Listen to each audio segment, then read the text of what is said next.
Hello friends, நம்முடைய PR max அகாடமியில் PG TRB, TRB arts, TNPSC statistical services both statistics and mathematics இந்த எக்ஸாமினேஷன்ஸ்க்கெல்லாம் online coaching கொடுத்துட்ருக்கோம். இன்ட்ரெஸ்டடாக இருக்கிறவங்க காண்டாக்ட் பண்ணுங்க. இன்னைக்கு இந்த கொஸ்டின் டிஸ்கஸ் பண்ணலாம். ரொம்ப சிம்பிளாக ஷார்ட்கட்டில் ஆன்சர் பண்ணிடலாம். அவங்க ஒரு n by n ஹெர்மிஷியன் மேட்ரிக்ஸ்னு கொடுத்துருக்காங்க. ஹெர்மிஷியன் மேட்ரிக்ஸ்னா A is equal to A bar transpose. Okay, but நம்ம டைரக்ட் ப்ரொசீஜர்ல செய்யாம ஈஸியா ஆன்சர்ல இருந்து ஆன்சர் பண்ணிடலாம். நம்ம கால்குலேட் பண்ண போற மேட்ரிக்ஸ் A இந்த கண்டிஷனை சாட்டிஸ்ஃபை பண்ணணும்.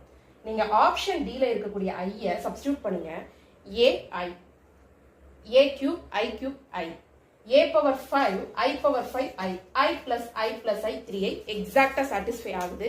ஸோ ஆப்ஷன்ஸ்ல இருந்து ஈஸியா நீங்க ஆப்ஷன் D அப்படின்னு சொல்லிடலாம்.